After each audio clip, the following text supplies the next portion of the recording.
মই বহুতক কৈছোঁ, মই ভাষণ দিলে প্ৰায় কওঁ, মানে আমাৰ ইউথৰ মিটিংবিলাকতো মই প্ৰায় কওঁ যে বৰ্তমান সময়ছোৱাত চবতকৈ টাফ প্ৰফেশ্যনটো হৈছে পলিটিক্স কৰা। চবতকৈ টাফ প্ৰফেশ্যন। আজিকালি গলি গলি পলিটিচিয়ান আছে। এই বস্তুটো মই আপোনাক সুধিব বিচাৰিছিলোঁ যে বৰ্তমান সময়ছোৱাত চবতকৈ টাফ। সেইকাৰণে মই তোমাক কৈছোঁ, আগতে কুৰ্তা পিন্ধিলে পলিটিচিয়ান লাগিছিল, কিন্তু এতিয়া কুৰ্তা পিন্ধিলেই পলিটিচিয়ান নহ'ব। এতিয়া আপুনি ভাল কাম কৰিব লাগিব, ৰাইজৰ লগত থাকিব লাগিব, য়ং জেনেৰেশ্যনৰ মাজত থাকিব লাগিব, ছ'চিয়েল মিডিয়াত এক্টিভ হ'ব লাগিব, চব ক্ষেত্ৰতে আপোনাৰ আধিপত্যটো থাকিব লাগিব। অকল মাত্ৰ আপুনি কুৰ্তা পিন্ধা, অকল মাত্ৰ আপুনি দামী গাড়ী এখন লোৱা, সেইটোৱে পলিটিচিয়ান নুবুজায়। আজিকালি পলিটিচিয়ান হ'বলৈ বহুত কিবা কিবি লাগে। পলিটিচিয়ানটো এই মুহূৰ্তত মই সেইকাৰণে কৈছোঁ, পলিটিচিয়ান যোনটো আমাৰ যোনটো hobby, it is a very tough profession. আৰু এই প্ৰফেশ্যনটোত টিকি থাকিবৰ কাৰণে তুমি কাম কৰিবই লাগিব। আৰু যদি তুমি কাম নকৰা, ৰাইজৰ মাজত যদি তুমি নাথাকা, তেনেহ'লে তুমি পলিটিচিয়ান হ'ব নোৱাৰিবা। সেইটোৱে কথা। মই বহুত দেখিছোঁ আজিকালি আমাৰ ইয়থ জেনেৰেশ্যন পলিটিকেল ক্ষেত্ৰত বা এইটো ক্ষেত্ৰতে কেৰিয়াৰ বনাবলৈ বেছি আগ্ৰহ কৰি আছে। বাট এই বস্তুটো কিয়? এইটোতো আপুনি নিজেই ক'লে বহুত টাফ। তো মই বা মোৰ নিচিনা এজ এ য়ং ল'ৰাই কেনেকৈ টাফখিনি ক্ৰছ কৰি ছাকচেছ কৰিব, এজ এ ফুল পলিটিচিয়ান হ'ব পাৰিব?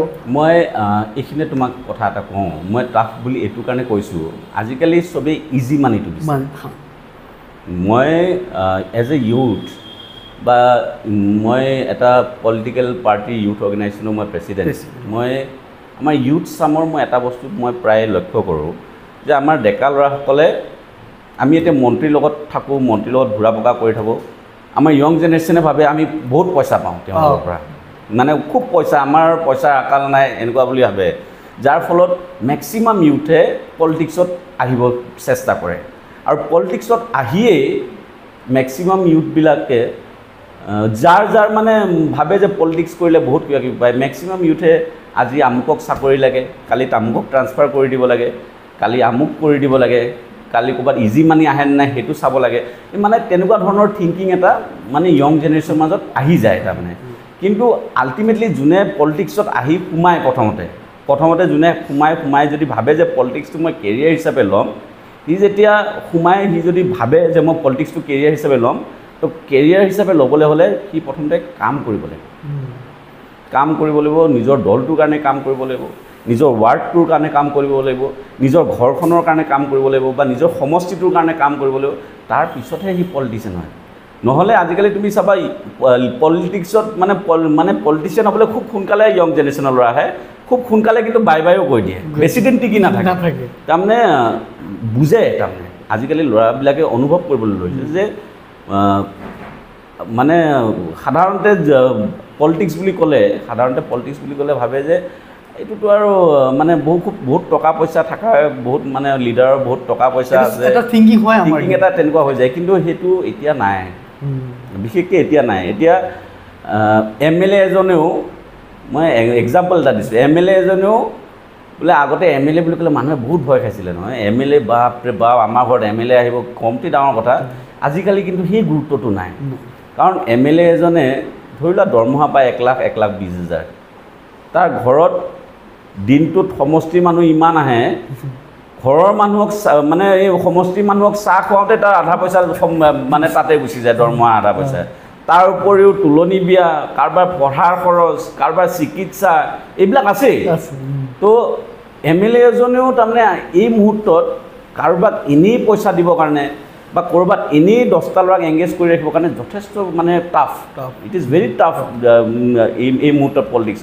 এতিয়া আগতে ধৰি লোৱা কোনোবাই ৰাস্তা এটা বনাইছে, ঠিকাদাৰ এটাই ৰাস্তা বনাইছে, ৰাস্তাটো ধৰি লোৱা 2 কোটি টকা আছিল।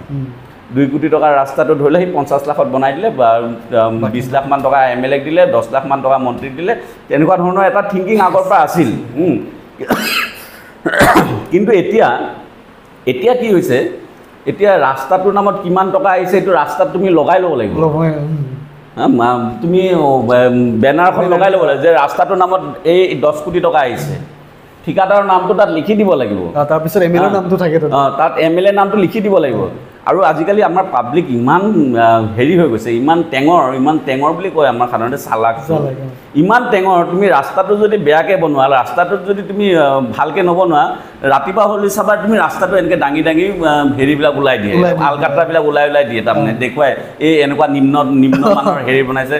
তাৰপিছততো নেক্সট টাইম এম এল এ হোৱাটো তাতেই মৰিল নহয়, নেক্সট টাইম এম এল এটো জিকিবই নোৱাৰে নহয় এইটো সমষ্টিটোত, ঠিকাদাৰটো তাত তেতিয়াই ব্লেক লিষ্টেড হৈ গ'ল। গতিকে এম এল এবিলাকেও এতিয়া বহুত সাৱধানেৰে কাম কৰিব লগা হৈছে, মানে এম এল এ হওক, জনপ্ৰতিনিধিয়ে হওক, মানে যোনেই নহওক, যোনটো পলিটিকেল পাৰ্টিৰ লিডাৰে নহওক, এটা কথা আমাৰ সভাপতিয়ে সদায় কয়, আমাৰ সভাপতি সন্মানীয় অতুল বৰা ডাঙৰীয়াই এটা কথা আমাক সদায় কয় যে পলিটিচিয়ানবিলাক সদায় আইনাৰ ঘৰত থাকে, আইনা মানে গ্লাছ হাউচত থাকে, পাব্লিকে চাই থাকে এই মানুহটোৱে কি কৰি আছে, পাব্লিকে চাই থাকে।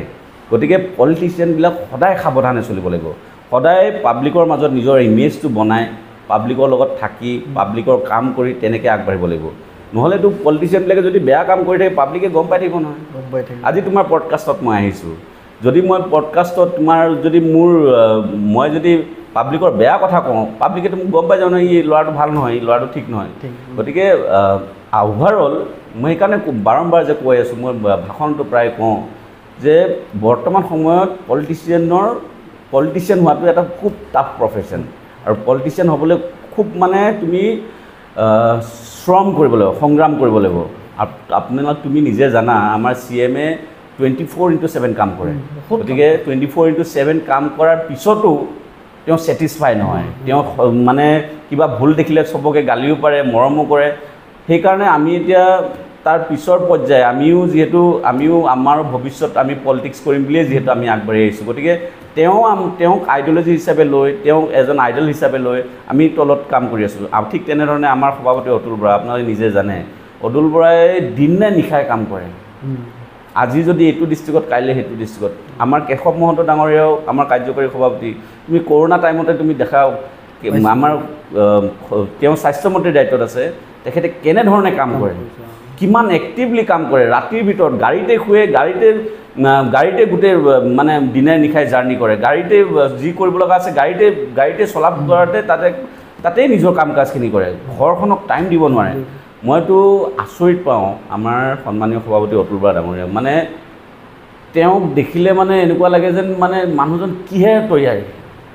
তুমি 65 years এই বয়সত তুমি হেল্থে চাবানে, তেওঁৰ পৰিশ্ৰমে চাবানে, তেওঁৰ পাৰ্টিটোৰ প্ৰতি ডেডিকেশ্যনে চাবানে, যে তেওঁ যেতিয়া ইমান কষ্ট কৰিব পাৰে, আমি তেওঁৰ পিছৰ পৰ্যায়ে আমি যুৱকসকলে কিয় কাম কৰিব নোৱাৰিম।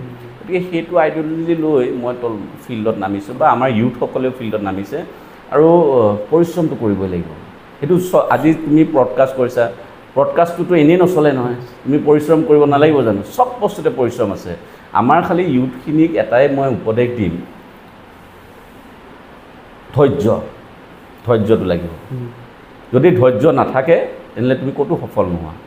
আজি যদি তোমাৰ পডকাষ্টত যদি তোমাৰ শ্বেয়াৰ হোৱা নাই, ভিউৱাৰ্ছ অহা নাই, তুমি হাৰ মানিলে নহ'ব। তুমি হাৰ যদি মানা তেনেহ'লে তুমি কেতিয়াও ছাকচেছ হ'ব নোৱাৰা। তোমাক মই এটা কথা কৈ দিওঁ, ধৈৰ্যটো চবতকৈ মেইন। আজি মই AGP ইউথৰ প্ৰেছিডেণ্ট হ'বলৈ মোৰ 15 বছৰ লাগিছে। 15 বছৰ মই পাৰ্টিটোত ছাৰ্ভিচ দিছোঁ, এজ এ সাধাৰণ worker, as a general secretary, as a working president, as a president, আৰু এতিয়া দলে মোক এটা দায়িত্ব দিছে, দলে মোক এটা গভৰ্ণমেণ্টৰ দায়িত্ব দিছে যে মই এটা ডিপাৰ্টমেণ্টৰ মই ভাইচ চেয়াৰমেন। গতিকে মই ইমান বছৰ পৰিশ্ৰম কৰিছোঁ, ঠিক তেনেধৰণে চবেই পৰিশ্ৰম কৰিব লাগিব। য়ং জেনেৰেশ্যনক মই এটাই উপদেশ দিম যে ধৈৰ্যটো চবতকৈ ডাঙৰ বস্তু। কিবা এটা কৰিবলৈ যেতিয়া আগবাঢ়িবা, সেই আগবাঢ়োতে সদায় মনত ৰাখিবা যে ধৈৰ্যটো লাগিব কিবা এটা কাম কৰে। একেদিনে কোনো সফল নহয়, ধৈৰ্য ধৰিব লাগিব, লাহে ধীৰে সুস্থিৰে কাম কৰিব লাগিব, তেনেকৈহে তুমি সফল হ'ব পাৰে।